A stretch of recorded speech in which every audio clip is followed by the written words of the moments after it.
Saya kan pengepul kemiri dari NTT, saya jual ke pasar fabean, ke eksportir juga. Dia suami istri datang bercerita kalau mau berinvestasi di tempat saya. Sebetulnya di tempat saya udah nggak perlu karena saya udah usaha sendiri. Sudah running. Udah running well. Dia nggak punya uang, hanya punya sertifikat rumah. Ya saya ngomong ya masukkan bank aja kalau memang itu. Tapi dia nggak bisa karena blacklist. Dia bercerita tentang anaknya dikeluarkan dari sekolah, nggak boleh sekolah, dan dia juga kehidupannya suami istri nggak bekerja, sudah cukup lama, hampir 6-7 tahun gitu. Jadi ekonomi yang terpuruk. Sampai suatu saat dia datang main-main ke rumah saya, dan tinggal di rumah saya selama 2 bulan kurang lebih. Kita sama-sama anak Tuhan, kenapa kita nggak kasih kesempatan gitu. Hampir 70% orang yang pinjam bank tahun 2012-2013 itu pasti kolab yang jual kemiri. Waktu mama saya sakit, dia lagi minta uang, saya nggak kasih, dia somasi saya. Hai everyone, selamat datang di Kata Hati, biarlah hati yang berkata. Saya Bani Firdaus akan mengajak kita menelusuri hati yang berkata-kata. Dan episode kali ini kita bersama seorang narasumber bernama Pak Rudigo. Saudaraku, sebelum kita mulai, seringkali ya dalam kehidupan ini kita dihadapkan antara uang atau kebenaran. Banyak peristiwa-peristiwa di kehidupan ini, orang lebih memilih uang daripada kebenaran. Daripada kita ini bertanya-tanya dalam hati, langsung saja kita bertanya kepada narasumbernya. Selamat datang Pak Rudigo di Kata Hati, biarlah hati yang berkata. Bagaimana kabarnya Pak Rudigo? Baik Pak Bani. Wah, luar biasa ya. Terima kasih atas kesempatannya, ini kesempatan yang luar biasa. Pak Rudi, kita ini dalam kehidupan ya sering dihadapkan pada pilihan antara uang atau kebenaran. Ya, pilih uang atau kebenaran. Bagaimana dengan Pak Rudi? Ya kalau menurut saya sih setiap hari memang diperhadapkan sama pilihan antara uang dan kebenaran. Setiap saat. Dalam dunia kerja juga terutama kan. Seperti itu sih. Pengalaman Pak Rudi selama ini seperti apa? Ya pengalaman di dalam bidang pekerjaan maksudnya. Iya. Di dalam pekerjaan ya contoh lah. Paling gampang ketika saya harus ketemu purchasing. Ya kan, purchasing itu kita menawarkan barang. Purchasing itu seringkali minta lebih atau markup harga. Itu saya nggak mau. Saya selalu nggak mau. Jadi semua marketing saya, setiap kali ada permintaan yang harga markup, ataupun yang purchasingnya minta uang, kita nggak akan kasih. Kalau nggak dapat order ya udah. Atau ganti-ganti spek. Jadi kalau kita memang kan banyak orang ketika berbisnis itu karena kita mau masuk harganya, seringkali kita mau ganti speknya. Karena orang lain pun kompetitor melakukan yang sama gitu. Nah, saya nggak pernah mau. Jadi kalau memang nggak masuk harganya ya sudah. Mau ngomong apa lagi gitu. Nah, boleh diceritakan nggak nih? Menurut informasi yang saya dapat nih, Pak Rudi ini pernah masuk dalam penjara ya, Betul. Alumni dari Medaeng nih Pak Rudi. Betul. Bagaimana nih kisah awalnya nih Pak Rudi? Pada waktu itu saya sudah bekerja perusahaan saya sudah berjalan dengan baik, normal ya kan. Suatu pagi ketika saya lagi berangkat ke kantor di dalam mobil ada telepon yang masuk gitu loh. Ada seorang ibu-ibu yang menelpon saya dan dia itu nangis-nangis. Dia bercerita bahwa dia dikenalkan salah salah satu customer saya. Nah, biasanya saya kalau keliling itu bawain traktat gitu, buletin-buletin media gereja, saya bagi ke toko-toko. Nah, ketika orang itu telepon dikenalkan ngomong, saya ini pendeta loh, saya bukan pendeta, saya juga sama-sama jemaat gitu ya. Nah, dia bercerita tentang anaknya dikeluarkan dari sekolah, nggak boleh sekolah, dan dia juga kehidupannya suami istri nggak bekerja, sudah cukup lama, hampir 6-7 tahun gitu. Jadi ekonomi yang terpuruk gitu. Nah, ketika saya hanya bisa berdoa aja buat dia. Sampai ketika telepon saya tutup, Tuhan tuh bisa ngomong loh, bantulah orang tersebut gitu loh. Terus saya tanya, dibantu gimana? Akhirnya sampai rumah saya cerita sama istri. Ya sudah dibantu aja, berapa? Tanya aja, doa aja. Akhirnya saya tanya, mau bagaimana Tuhan? Akhirnya Tuhan kasih jumlah yang tertentu, saya kirimkan uangnya. Saya minta nomor rekeningnya, saya kirim. Seperti itu. Nah, sampai suatu saat orang ini ketemu sama saya di Bukit Doa. Dia nggak kenal saya sama sekali. Dan ketika berhadapan pun dengan saya, dia nggak kenal. Gitu loh. Akhirnya ketika sampai doa, semalam-malaman, pas break, dia baru dikenalkan, saya Rudi. Gitu. Baru kita kenal. Akhirnya kita sering ngobrol, intens setelah habis doa itu kita sering ngobrol, sering telepon. Dan di satu titik dia nggak bekerja. Dan saya bantu dia karena dia masih punya hutang sama customer yang mengenalkan itu. Iya. Akhirnya hutangnya saya tutup. Saya juga ngomong sama customer saya, tolong dihutangin juga bahan bakunya. Nanti dengan jumlah ini saya akan berani jamin ketika dia nggak bayar nanti saya yang bayarin. Memang sampai 2 kali juga dia nggak bayar. Oh. Tetap rugi gitu loh. Tapi sebelumnya kenapa kok bisa Pak Rudi ini mau ngutangi itu, Pak? Dari pengalaman ya, dari pengalaman pengalaman. ini. Saya pun mengalami hal yang sama. Ketika saya pun bisa mempunyai sesuatu pekerjaan itu karena ada orang yang membantu saya. Oke. Sehingga saya mau mengimpartasikan. Kenapa kita nggak kasih kesempatan gitu loh. Iya, iya. Kita sama-sama anak Tuhan, kenapa kita nggak kasih kesempatan gitu. Benar-benar. Tapi kalau ternyata orangnya yang nggak bisa kerja ya apa katanya gitu ya kan. Nah, sampai suatu saat dia datang main-main ke rumah saya dan tinggal di rumah saya selama 2 bulan kurang lebih. Akhirnya dia ngerti kerja saya seperti apa. Akhirnya dia mau memasukkan uangnya gitu loh. Dia suami istri datang bercerita kalau mau berinvestasi di tempat saya. Sebetulnya di tempat saya udah nggak perlu karena saya udah usaha sendiri. Sudah running. Udah running well. Memang saya punya hutang di bank, punya hutang masih ada lah kredit. Tapi antara balance-nya tetap terjaga ya. Terjaga. Dan kalau hutangnya uang saya hutang produktif. Betul. Dan nggak ada uang yang diam gitu loh. Di saldo uangnya sedikit tapi running berupa bahan baku. Nah, akhirnya satu titik dia nggak punya uang, hanya punya sertifikat rumah gitu loh. Jadi dia nggak menaruh uang kontan, hanya sertifikat itu gimana caranya? Ya saya ngomong ya masukkan bank aja kalau memang itu mau masukkan dana di sini. Tapi dia nggak bisa karena blacklist. Jadi blacklist dia itu. Akhirnya hanya bisa satu cara, saya yang ngambil kreditnya ke bank gitu loh. Akhirnya dia masuk ke perusahaan saya, masuk di CV saya sebagai komanditer pasif.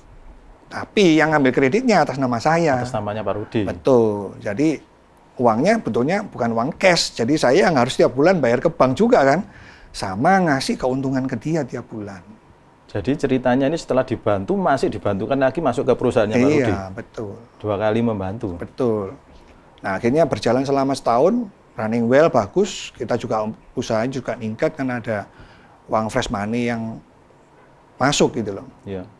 Tapi setahun kemudian, ini kan di bidang kemiri, dia pun juga buka usaha kemiri juga di tempat dia di Kota Ambulu waktu itu. Ternyata kemiri itu dari harga 26.000 turun jadi 12.000, nggak liquid. Sudah kadung turun punya barang anjlok segitu ya? Saya waktu itu ratusan ton kemiri dengan harga itu. 26.000. Iya. Karena saya kan pengepul kemiri dari NTT, Ya. saya jual ke pasar pabean, ke eksportir juga. Jadi barang itu nggak liquid. Jadi hampir 70% orang yang pinjam bank tahun 2012-2013 itu pasti kolab yang jual kemiri. Di daerah Krian, Mojosari, Mojokerto itu semua kolab. Apa yang saya suplai pun kolab orang-orangnya. Nah, ketika waktu itu susah kan, saya nggak bisa. Maksudnya cash flow-nya jadi sulit gitu. Sulit, ya. Seminggu kehilangan uang 1M. 1M. Karena itu ya perbedaan harganya sudah terlalu jauh juga. Iya, saya kan harus saya lepas saya rugi. Benar. Nggak dilepas 4 bulan itu kalau nggak dilepas rusak. Saya harus fumigasi, harganya juga tambah anjlok. Tapi dilepas nggak ada yang mau. Kan kayak makan buah si malakama gitu kan. Nah, itu yang terjadi. Ya. Betul. Nggak dilepas jadi rusak, dilepas ruginya segitu. Betul. Jadi akhirnya saya mengalami kerugian yang cukup besar, akhirnya saya nggak bisa bayar ke dia. Nah, sedangkan dia ternyata ada pembeli, rumahnya ada yang beli. Akhirnya dibeli, otomatis kan diambil sertifikat dari bank. Tapi kan tetap secara perjanjian dia kan masih menaruh uangnya di tempat saya gitu loh.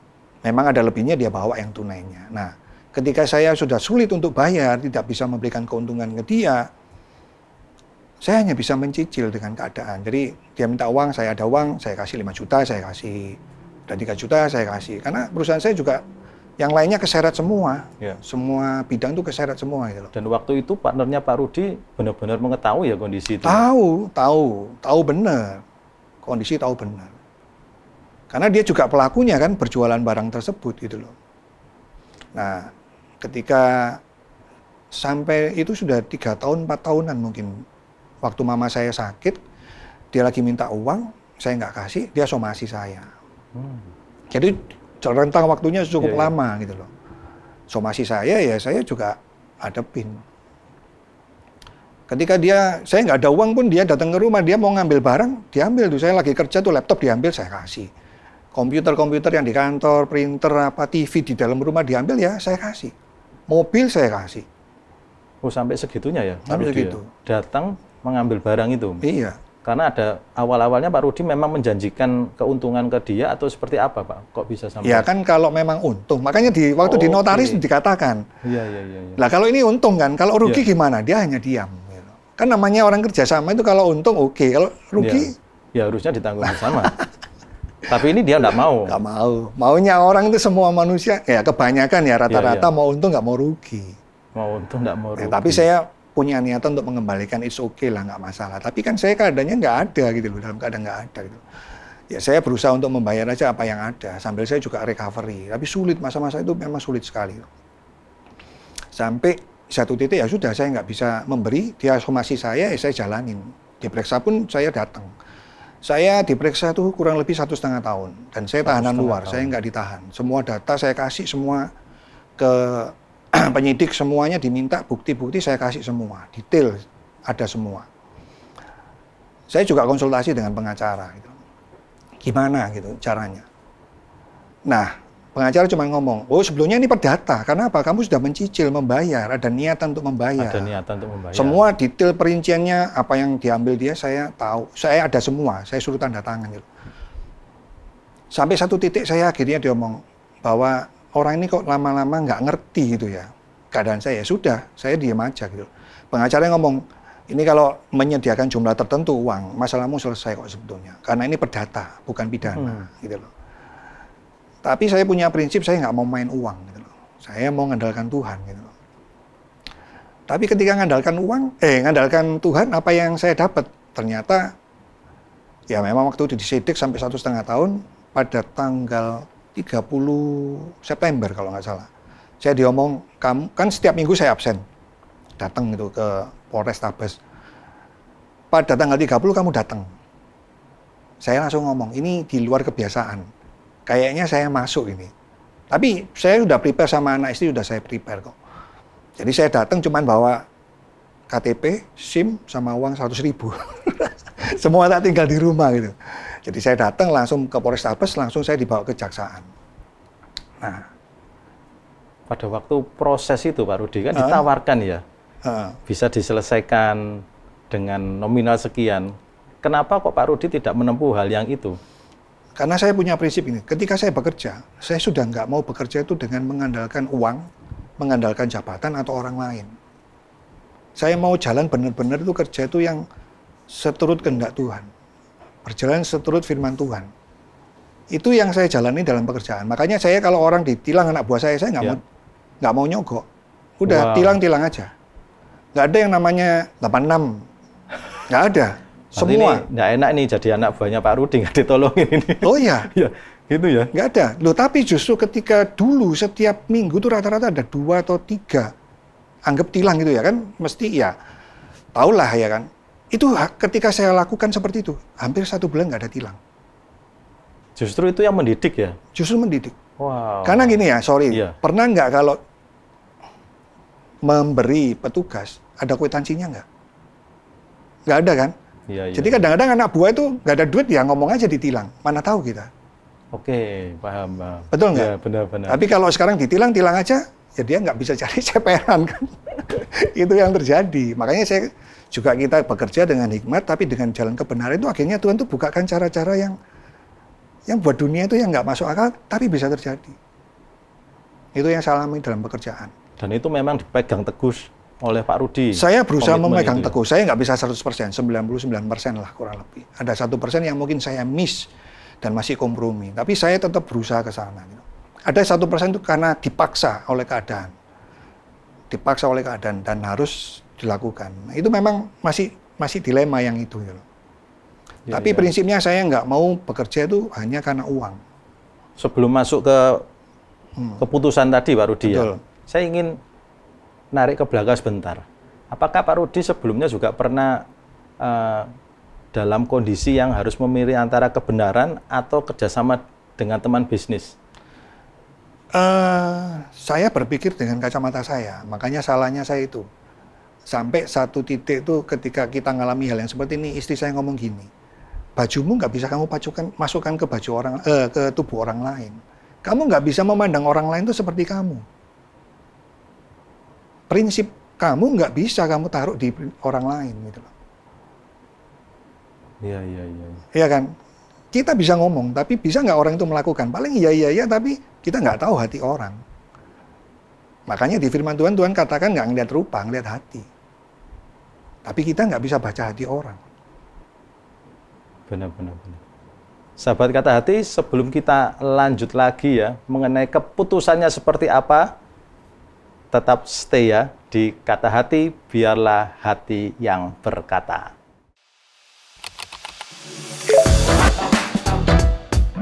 Subscribe now. Baik, sahabat Kata Hati, tetap di Kata Hati, biarlah hati yang berkata. Wow, bagaimana nih ya? Saya jadi penasaran bagaimana seorang Rudigo mampu nih memilih antara uang dan kebenaran. Dan seperti yang tadi, ada keputusan yang belum kita tahu dari pengadilan ini. Yuk kita lanjut ya. Silakan Pak Rudi. Bagaimana nanti ceritanya itu seperti apa? Setelah dikabari kembali, suruh datang lagi, keputusannya seperti apa Pak Rudi? Ya saya pasti masuk. Saya udah cerita. Jadi beberapa hal yang saya kabarin istri saya. Saya masuk rasanya hari ini. Saya kabarin orang-orang yang terdekat saya lah, yang orang-orang penting yang harus tahu gitu loh. Saya ngomong saya masuk. Jadi jangan dicari gitu loh. Saya taunya ke Polrestabes. Ternyata GM saya, mantan GM saya datang, dia kawal sampai ke kejaksaan. Seperti itu. Jadi saya tahu bahwa saya pasti masuk ini. Memang sudah siap dulu ya? Siap. Untuk kejadian seperti itu? Karena saya tahu pada saat proses itu ya, digelar perkara bolak-balik gagal. Dia cari cara. Jadi nggak bisa memasukkan saya. Penyidiknya itu ngomong, ini nggak bisa lengkap, gelar perkara nggak bisa. Jadi dia cari cara gimana caranya saya supaya bisa masuk. Makanya kenapa saya nggak mau pakai uang. Padahal semua bukti-buktinya yang diminta penyidik ada semua. Lengkap semua. Ada semua. Memang mungkin ada plot-plot yang sudah disiapkan begitu ya Pak Rudi. Saya rasa penyidiknya juga ngerti sih apa yang ada di belakangnya gitu. Bagaimana persiapan keluarga Pak Rudi ketika hal itu terjadi? Saya waktu mulai disidik saya udah ngomong sama anak saya. Anak saya tanya, kira-kira berapa lama Pak? Paling ya setahun lah, setahun setengah. Ya wis nggak apa-apa Pak. Tapi beres kan urusannya? Ya beres lah. Karena saya sudah ngomong sama keluarga, kita ini mau kerja lurus. Hidup lurus. Kampanye ngomong, ya mungkin kutuk-kutuk keturunan dan lain-lain saya patahkan dari diri saya dan istri saya. Supaya kamu hidup tuh lebih enak. Sudah takut akan Tuhan aja gitu loh. Dimulai dari saya sama istri saya supaya keturunan saya itu hidup lebih enak. Kenapa nggak ada benar-benar niat untuk fight Pak? Kan sudah buktinya semua sudah lengkap, nggak bohong, ya kan? Pertanyaan yang bagus. Begini, bisa nggak kita berpikir, kenapa dia kok sampai nuntut? Satu, karena pasti berharap uangnya kembali. Saya nggak ada. Dua, pasti karena jengkel. Karena apa yang dia inginkan, dia kan nggak ada. Kalau saya kasih jumlah tertentu, terus masalahnya selesai, apa yang terjadi sama dia? Kejengkelan, sakit hati lebih dalam. Saya aman sih. Tapi saya membuat seseorang tuh yang menanam kebencian lebih sama keluarga saya. Dan itu Pak Rudi tidak mau terjadi kebencian ya? Padahal itu kan di pihak lawannya Pak Rudi loh. Iya. Tapi kalau saya boleh memilih itu, oke lah kalau saya dianggap salah karena tidak bisa memanage keuangan dengan baik karena keadaan ya kan. Saya harus menerima keadaannya. Tapi kalau saya mau enak sendiri, ya udah saya selesai. Tapi saya membuat seseorang tuh yang sebetulnya malah sakit hati. Ada kepahitan yang dia masih pelihara kan gitu. Karena ketika saya ngalamin pun dikhianati sama partner, istri saya sakit hati itu sampai bertahun-tahun nggak bisa lepas. Dan saya merasakan orang yang sakit hati itu kalau sudah ngomong itu, saya tidak bisa ngampuni. Itu kan udah Makanya kenapa saya pernah mengalami hal seperti itu, saya nggak mau membuat orang sakit hati. Ya udah biarin apa yang dia inginkan terlaksana gitu loh. Terus apa jadinya? Iya. Puas? Ya saya nggak tahu. Kepuasannya apakah menyenangkan? Saya nggak tahu. Yang penting dari prinsipnya Pak Rudi tidak menanamkan kebencian ya dari pihak lawan. Betul. Ya. Apa yang dia ingini ya oke, saya terima gitu loh. Tapi kalau ini kehendak Tuhan ya sudah, saya jalani aja mau ngapain gitu. Dan akhirnya diputuskan berapa lama? Saya itu, diputuskan 2 tahun. 2 tahun. Tanpa banding. Saya waktu itu mau banding gitu loh. Tapi ternyata saya pikir-pikir udah nggak usah lah, daripada banding juga ngapain gitu. Tapi justru saya dibanding sama jaksanya. Loh, sampai saya mikir, oke, saya lebih baik banding ini. Biarkan jaksanya yang banding. Kenapa? Karena saya dituntut 2 tahun, hukumannya maksimal 2 tahun. Kalau sampai jaksanya banding, hakimnya pasti marah. Saya pasti turun hukuman. Oke. Kan maksimal sudahan. Iya, mau apa maksimal, lagi terus jaksanya ini gitu loh. Dari sini kan bisa ngerti apa yang ada di belakangnya, maunya apa. Akhirnya kira-kira 2 minggu bandingnya dibatalkan sama jaksanya. Tidak jadi banding berarti? Gak jadi banding. Padahal saya ingin bandingin gitu. Karena pasti turun itu.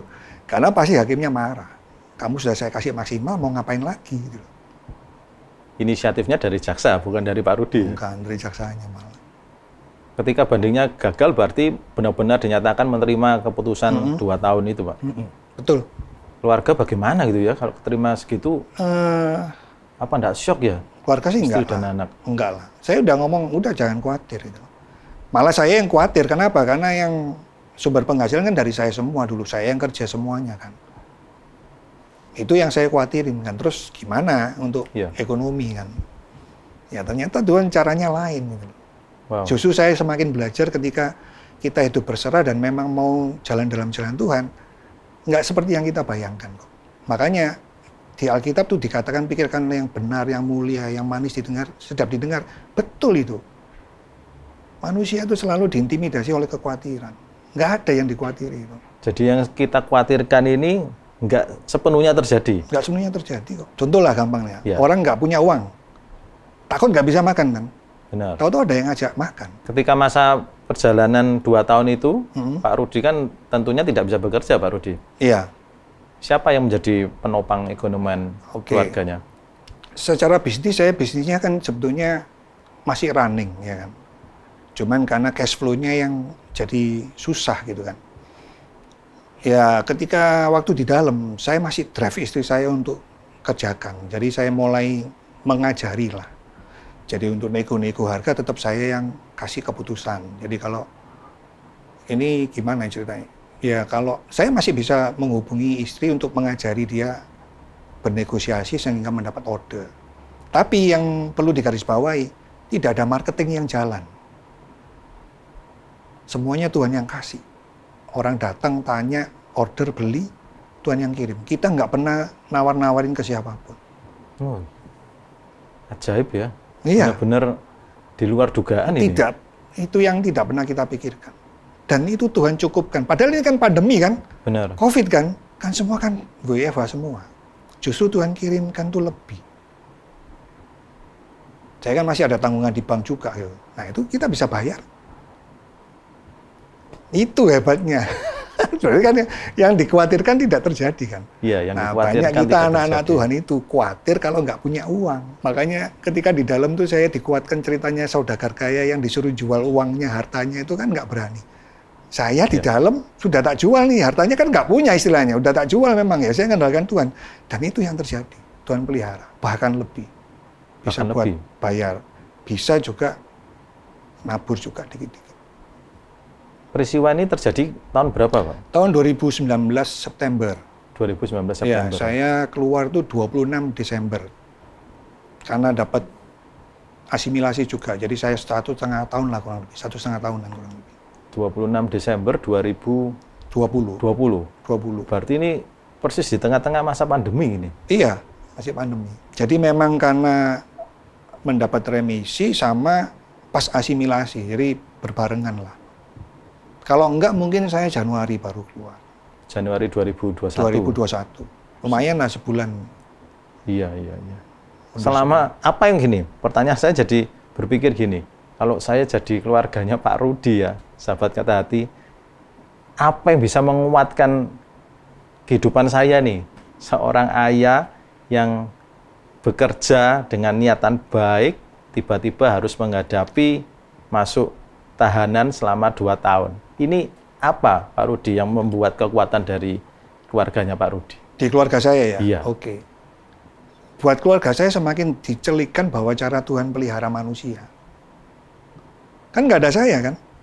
Tapi orderan bisa masuk. Yang selama ini harusnya Pak Rudi yang Harusnya ya? saya yang datang ke customer, telepon, selama ini kan gitu. Ambil contoh, kita hitung harganya, kita kasih sampelnya. Itu nggak ada. Hanya telepon, buka harga, oke, deal. Jalan. Orang transfer cash. Jadi semua pembayaran malah cash selama pandemi. Jadi kita tanpa modal, sudah dimodali sama customer. Nggak pernah kepikir kan? Nggak pernah kepikir. Betul. Itu yang terjadi. Makanya anak saya, istri saya semakin dikuatkan bahwa berjalan dalam Tuhan itu, ya memang nggak masuk akal. Apa yang tidak pernah kita pikirkan, yang tidak pernah kita dengar, yang timbul dalam hati itu enggak. Itu yang disediakan Tuhan. Betul itu. Kegiatan sehari-harinya Pak Rudi pada waktu masa tahanan itu apa Pak Rudi? Ya kan kalau saya itu sel di blok itu dibuka 6:30. Biasanya ada doa pagi. Saya nggak doa pagi. Di awal-awal iya doa pagi, tapi karena saya jam 3 udah doa sendiri di kamar gitu. Terus nanti jam 8 ada ibadah sampai jam 11. Jadi 2 kali ibadah gitu. Jadi hari-hari saya ke gereja. Nanti jam 2 ada persekutuan doa lagi, ya persekutuan lagi. Nanti jam 5 baru balik blok masuk kamar. Sampai di kamar pun sebetulnya saya juga baca firman, doa. Ada enggak nih Pak Rudi? Jengkel, rasa jengkel di hati? Enggak ada saya. Pada waktu benar-benar keputusannya seperti itu, terus harus menjalani masa tahanan tuh, ada enggak jengkel? Enggak ada. Sama sekali enggak ada Pak Rudi? Makanya kan heran semua orang-orang. Saya waktu sidang malah ketawa itu. Karena Tuhan tuh mulai singkapkan orang, ini loh orang itu kalau sama uang. Berapa banyak kita aja lah, kita jujur sendiri lah. Kalau kita kehilangan uang, kita jengkel nggak? Jengkel Pak? Jengkel. Kalau saya jengkel sih. Berarti Tuhannya di uang, bukan Tuhannya di Tuhan. Waktu menerima keputusan kok bisa ya Pak Rudi bisa tertawa kok enggak ada, maksudnya rasa jengkel loh. Ini kan selama ini Pak Rudi yang tolong. Iya. Kok bisa dibalik fakta seperti itu? Kalau di awal-awal sebelum dia masih nagih itu jengkel. Tapi semakin kesini, waktu dia nagih itu kan modelnya kayak apa kan kita ngerti. Saya pernah mau ditampar apa, saya jadi ngerti, ini seorang pendoa syafaat, tapi cara nagihnya kayak debt collector. Waduh. Saya kan jadi ketawa, oh ini loh anak Tuhan. Jadi saya tuh malah kasihan ngelihat orang yang karena kita ngomong anak Tuhan, tapi kalau sama uang dia bisa seperti itu. Kasihan banget. Jadi saya nggak jengkel sama sekali kok. Sama sekali tidak ada kejengkelan. Jadi saya belajar ngampuni ketika partner kerja saya yang nanti pertama, saya udah belajar ngampuni semuanya. Jadi udah biasa gitu. Udah biasa. Saya nggak pernah jengkel sama orang yang seperti itu, nggak. 100% nggak jengkel. Cuman kasihan aja. Sahabat kata hati, menarik ya. Bagaimana seorang Rudigo benar-benar tidak merasa jengkel ketika mengalami hal-hal seperti tadi, dihadapkan pada uang atau kebenaran. Jangan kemana-mana, tetap di Kata Hati, biarkan hati yang berkata.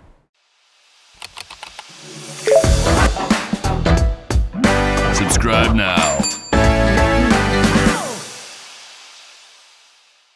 Baik, sahabat Kata Hati, kembali lagi di Kata Hati, biarlah hati yang berkata. Oke, saya lebih tertarik lagi dengan keluarganya Pak Rudi nih. Karena kalau sebagai wanita nih, tentunya, waduh, kalau menerima kenyataan suaminya masuk masa tahanan atau sebagai seorang napi, ini harusnya geru-geru. Apa itu geru-geru? Itu sedih banget. Kita langsung aja tanya ke Pak Rudi. Bener nggak Pak Rudi? Enggak. Pasti Pak Rudi ini bergurau ini. Enggak. Istri saya enggak merasa sedih kok. Ya maksudnya sedih tapi enggak sampai nangis seperti itu, enggak. Karena kita memang, kita belajar dari pengalaman-pengalaman yang ada. Gitu. Jadi saya sudah prepare sama istri, sama anak, enggak ada yang perlu ditangisi. Gitu. Ini kan sesuatu yang enggak pernah dialami toh Pak Rudi sebelumnya. Betul. betul. Kok bisa tanpa kesedihan ini kan, maksud saya kan ini seperti tidak manusiawi sekali. Ya, kalau sedih istri sih nggak sampai menangis gitu nggak. Sedih itu karena merasa ya, kan dia harus handle semua. Terus saya juga, dia kan nggak bersama saya. Itu aja dia yang sedih sih. Apakah pernah ada pengalaman sebelumnya Iya, yang karena membuat semakin kuat menghadapi hal ini? betul. Karena pengalaman pertama itu yang membuat semuanya ini bisa terjadi. Gitu. Lebih menyakitkan pengalaman pertama atau yang sekarang ini? Kalau dia mau menyakitkan ya sekarang lebih menyakitkan buat istri saya ya. Tapi karena pengalaman pertama itu yang membuat dia itu bisa tahan ngadepin yang sekarang. Sudah ada contohnya? Ada gitu ya? contohnya itu loh. Pengalaman pertamanya itu apa pada waktu Ya. itu, Pak Rudi? Pengalaman pertama itu karena saya waktu itu masih kerja ikut orang, terus kita berpartner dengan seseorang yang sama-sama anak Tuhan gitu. Tapi dengan berjalannya waktu, dia tidak ada modal yang masuk, semua modal dari saya, pembagian 50-50. Saya anggap kan sebagai ya sama-sama anak Tuhan lah, ayo sama-sama bareng. Karena waktu itu dia masih kerja ikut orang, saya kerja ikut orang. Akhirnya saya keluar duluan, saya rintis usahanya sampai punya omset cukup besar. Akhirnya saya suruh dia keluar supaya bisa all out gitu. Akhirnya running bisnis selama setahun oke, lancar. Kita punya perusahaan yang cukup besar, punya 60 karyawan akhirnya. Nah, tapi di tengah-tengah itu kita ini kan ikut sebuah kegerakan lah, yang kegerakan itu mengubah kita akhirnya bahwa kita itu boleh menjadi orang yang hidup dalam kebenaran. Nah, itu mulai saya praktekkan, dia nggak bisa hidup jujur dan benar sesuai firman Tuhan, dia nggak bisa. Dan banyak pekerjaan yang dia bekerja di belakang layar gitu loh. Oh. Jadi perusahaan dalam perusahaan. Perusahaan gitu. Dalam perusahaan. Nah, betul. Itu satu iman. Betul. Dengan Pak Rudi. Betul. Wow. Satu iman, satu pelayanan. Satu iman, satu pelayanan.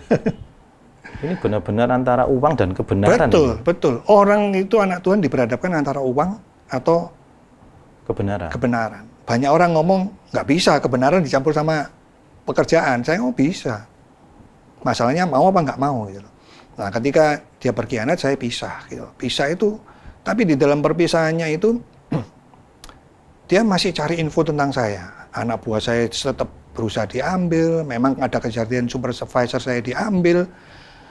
Bahkan PO-nya harus masuk saya itu, tahu-tahu PO-nya dia yang kirim karena supervisor saya ikut dia. Ya, saya sambil cuman geleng-geleng kepala aja. Istri saya itu mulai jengkel di situ. Oke. Kenapa ya sama-sama anak Tuhan, Sama-sama tapi bisa melakukan kecurangan dan seperti itu. Tega banget, gitu loh. Bukan PO-nya kan, gitu loh. PO-nya perusahaan kita, dia bisa kirim pakai PO nama perusahaan lain. Dan yang terakhir adalah manajer saya waktu itu, ya mungkin dibeli sama dia, perusahaan saya, semua info perusahaan dikasih ke partner saya itu. Berkhianat, sehingga kita itu habis-habisan. Jadi barengan sama yang kita habis-habisan yang di Kemiri itu sama ini bersamaan gitu. Jadi manajer saya menjual rahasia perusahaan saya. Yaitu yang nggak bisa lepas dari istri saya gitu loh. Jadi dia itu benci banget bahkan sama kegerakan itu gitu loh. Pelayanan itu. Makanya ketika saya ajak ke pelayanan itu nggak wis sama aja. Di depannya aja bagus, orangnya sama aja. Makanya kebencian itu sukar dihilangkan. Makanya kita tuh tahan bahwa ketika ngadepin masalah, udah nanti Tuhan tuh berkarya. Dan ketika kita pisah pun kita nggak enak, susah. Kenapa? Kita pisah, harusnya nota dibagi dua. Sudah kita bagi dua ini, dibawa dia semua. Dia yang tagih, terus ngomong bahwa perusahaannya itu perusahaannya dia. Tapi Tuhan itu bisa beracara dengan luar biasa. Tahu nggak gimana caranya? Nah, itu gimana, Pak? Tagihan yang dia tagih, ya. 50%-nya itu bayarnya ke saya. Kenapa? Karena perusahaannya dari dulu kan namanya nama saya. Ya. Rekeningnya rekening saya. Customer yang dia tagih, itu bayarnya ke rekening saya. Padahal dia yang tagih. Dia yang tagih. Makanya dari situ saya belajar. Mengandalkan Tuhan itu enak nggak? Enak. Masalahnya cara Tuhan. Loh, kalau kita tagihannya tahu-tahu dibawa semua, pikirannya, loh, terus saya dapat apa? Tapi tagihannya bisa masuk ke saya. Ya, secara manusiawi kita pasti merasa, waduh, kalau dia yang nagih, jangan-jangan masuk ke rekeningnya pribadi, bisa seperti itu. Betul. Tahu nggak Koko Frio? Ya. Koko Frio itu pesan sama kita tuh packagingnya yang styrofoam ya. Orderan ini masuk saya ini. Tapi karena kita pisah, partner saya itu serobot. Datang ke pabriknya, suruh cetakan, dia yang kirim. Jadi ketika saya mau ngirim, Ditolak, karena sudah dikirim. Sudah dikirim. Barang yang sama. Tahu nggak Tuhan yang buat kayak apa? Itu barang dicetak, itu bisa lebih besar. Masuk akal nggak? Dicetak pakai besi gampangnya, aluminium. Itu barangnya bisa jadi lebih tinggi 1 cm. Padahal sebetulnya dasnya sama kan? Sama, Harusnya sama matrasnya persis. sama, harusnya kan sama kan? Persis. Tapi bisa lebih tinggi 1 cm. Dan itu nggak bisa Nggak diterima. Nggak bisa, karena kerdusnya Kokofrio kan Harus sudah pas. pas. Ya. Dan yang nggak masuk akal juga itu ya, harusnya kalau itu kan di steam. Benar. Jadi kalau dia renggang 1 cm, itu nggak bisa jadi harusnya. Tapi barang yang dicetak bisa lebih 1 cm. Akhirnya kan dikembalikan, barang saya yang Reject. dikirim. Pabriknya yang buat, telepon saya. Kurang ajar itu pesan dikembalikan ke saya. Tolong jualkan. Loh, tolong jualkan gimana? Katanya barangnya nggak sama. Iya. Ya udah coba kirimkan ke saya contohnya. Karena nilainya juga cukup besar, puluhan juta. Datang ke tempat saya tak lihat, memang lebih tinggi. Loh, kan nggak masuk akal itu sampai Dengan gimana dimensi ya? yang sama, kenapa hasilnya bisa lebih Betul. tinggi? Makanya saya belajar, Tuhan tuh mau buat itu kayak apa? Ya kayak ini. Yang nggak masuk akal bisa terjadi. Akhirnya saya kasih hikmah sama Tuhan, potong atasnya 0,5 senti, potong bawahnya 0,5 senti, saya bisa kirim ke dia. Tapi saya nggak masuk akal kan. Nah itu cara Tuhan tolong. Makanya saya mau belajar hidup benar dalam kebenaran firman Tuhan. Apakah saya sudah benar atau suci? Enggak, saya pun jatuh bangun. Tapi saya kan berusaha berjalan dalam kebenaran. Dan saya ngelihat tuh pertolongan Tuhan tuh luar biasa banget. Cuman dunia selalu mencap, stempel ada, stigma ada. Ngapain kita pikiri? Paling penting kita ke depan jalan aja yang benar. Nanti kan lama-lama dunia tahu. Setelah selesai masa tahanan itu, sekarang kegiatan Pak Rudi apa nih Pak Rudi? Tetap ya di Tetap rumah ya? aja. Malah kita ini lagi nge-zoom kan. Saya lebih banyak pelayanan ke yang penjara-penjara itu. Sampai ke Cipinang dan lain-lain. Jadi pelayanan penjara Zoom. Medaeng tetap hampir tiap hari kan, kecuali Jumat. Terus ya Zoom aja kebanyakan. Malah lebih enak kan sekarang kalau ibadah Zoom. Bisa sehari 2 kali, 3 kali gitu. Dan bekerja biasa, tetap pelanggan Tuhan kirim. Nggak pernah telepon juga. Tuhan tidak pernah berhutang ya? Tuhan tidak pernah berutang. Bahkan ngasih lebih. Kasih lebih. Makanya kan mulai bayar utang-utang yang masih di bank. Bertahap. Ternyata mengikut kebenaran ini secara manusiawi menyakitkan ya Pak ya? Secara daging iya, karena caranya Tuhan kan nggak masuk akal. Caranya Tuhan tuh nggak masuk akal, jadi kadang-kadang nggak kepikir. Contoh kalau Musa lah sama bangsa Mesir, kan sudah nggak ada jalan kan, belakang orang Mesir, depan laut. Makanya Tuhan selalu kasih jalan tuh yang nggak masuk akal. Tapi manusia selalu berpikir dengan caranya, itu Tuhan nolong. Kalau bisa Tuhan itu gini lah, ada orang yang utangi lah, ada yang ini. Nggak bisa lah. Makanya cara Tuhan itu ajaib, tidak pernah terpikirkan. Makanya kalau minta Tuhan, ya udah jangan dipikir caranya. Kalau dipikir caranya berarti kita mau nyetir Tuhan. Tuhan gini loh ya, kalau mau nolong tuh gini loh. Nggak bisa lah. Lucu. Memangnya kacung kita. Kebenaran sendiri ya. Memang Tuhan itu kacung kita, pegawai kita kan bukan. Gitu loh. Makanya manusia itu selalu mereka-rekakan caranya ketika dalam berdoa. Nggak bisa. Cara Tuhan itu unpredictable. Beyond our mind. Nggak bisa dibayangkan. Gitu. Jalan menurut kebenarannya Tuhan. Betul. Makanya di firman Tuhan Matius 6:33 itu betul. Carilah dahulu kerajaan Allah dan segala kebenarannya. Makanya semua ditambahkan. Masalahnya orang cari Tuhan susah, baca firman susah. Mau apal ceritanya Tuhan tuh susah. Kalau sudah cari Tuhan aja masih bisa kejebak di uang toh Pak? Loh iya loh, tapi Iya kan? kalau kita bisa ngomong gini ya. Banyak Rasul Paulus pun juga masuk penjara. Apakah kita turut jalan firman Tuhan itu terus kita nggak ngalami masalah, musibah? Enggak, tapi Tuhan tetap tolong. Tuhan tetap pelihara. Karena waktu di kejaksaan pun saya ditemukan sama 2 orang. Ngomong-ngomong aja, terus sampai di karantina pun, itu kan saya nggak kenal semuanya. Saya nggak ada tempat untuk tidur. Karena tidur tuh hanya bisa mungkin cuma jongkok aja. Dia tarik saya. Iya, iya. Nah kan berarti Tuhan kirim 2 orang ini untuk menarik saya. Untuk memelihara saya, untuk melindungi saya di sana. Bahkan ketika turun blok pun, dia yang bayarin uang untuk turun blok. Wow, itu sesuatu yang Saya nggak kenal misterius orangnya, ya? betul. Saya nggak kenal orangnya. Makanya kalau minta Tuhan pertolongan, ya udah, biar jalan Tuhan. Pernah terpikir nggak bagi Pak Rudi, waduh nanti aku tidurnya bagaimana ini, seperti apa? Enggak. Sama sekali tidak? Enggak, saya tidur sudah. kayak pindang tuh iya. Pernah kaki dibuka ya pernah. Saya nggak mau intervensi cara Tuhan. Saya sudah mengalir aja. Oke, mengalir Kejadian aja. seperti itu ya sudah Makanya ngomong, dihadapi. Ki Cino kok keleleran di sini. Tapi Tuhan itu pelihara, akhirnya saya bisa masuk ke kamar. Itu pemeliharaan Tuhan banget. Dan jadi tidak pernah terpikirkan Pak Rudi? Nggak pernah. Jadi saya itu semakin tahu Tuhan itu kalau nolong itu bukan dengan cara pikir saya. Yang nggak masuk akal lah. Buat saya itu nggak masuk akal. Baik, sahabat Kata Hati, pesan terakhir Pak Rudi ini seperti apa untuk sahabat Kata Hati? Pesan terakhir saya? Iya, tentang pilih uang atau kebenaran. Iya. Kalau mau jalan ikut Tuhan, itu nggak bisa abu-abu. Tidak boleh abu-abu? Tidak boleh abu-abu. Jadi kalau hitam ya hitam? Betul. Berarti jahat sungguhan, Pak? Loh iya, kan sudah tahu kan pilihannya masuk neraka kan? Ya kan? Ya. Ya kalau mau jalan ikut Tuhan, ya udah jalani aja firman Tuhan. Perkara enak nggak enak itu karena kita kan masih mikirkan secara daging. Padahal kan kita harus membangun manusia roh kita, bukan manusia daging kita. Wis sudah, jalani aja hidup dengan benar, sesuai dengan firman Tuhan. Setiap mau kerja itu berdoa, minta tuntunan Tuhan, mengalir. Kita prepare dengan kepandaian kita, berjalan dengan excellent, dan kepandaian kita prepare semuanya kan, terus bawa dalam doa. Sisanya biar Tuhan. Nggak bisa kok kita ke depan mau memprediksi kayak apa, nggak bisa. Saya aja mikir bahwa, oh saya kerja ini percepatan, 3 tahun saya sudah bebas, sudah punya perusahaan sendiri. Tahu-tahu kolaps. Saya juga nggak foya-foya orangnya. Jadi kalau mau jalan dalam Tuhan, sudah turuti perintah Tuhan. Nggak enak, turuti aja. Tapi enak hasilnya. Dan tidak pernah terpikirkan. Makanya di Roma 8 ayat 28, aku tahu sekarang bahwa Allah turut bekerja dalam segala hal. Kan sudah melewati baru ngerti orang-orang itu. Setelah melewati baru ngerti. Jalanilah hidup. Hiduplah dalam kebenaran. Ketika kita dihadapkan pada uang atau kebenaran, pilihlah hidup dalam kebenaran. Ketika kita memilih hidup untuk uang, uang akan menjadi tuan kita. Kita menjadi hamba uang dan kita akan terjerumus ke dalam lembah yang dalam. Tapi ketika kita hidup dalam kebenaran, uang akan mengikuti kita karena sesuai dengan kehendak Tuhan. Sahabat Kata Hati, sampai di sini episode kali ini.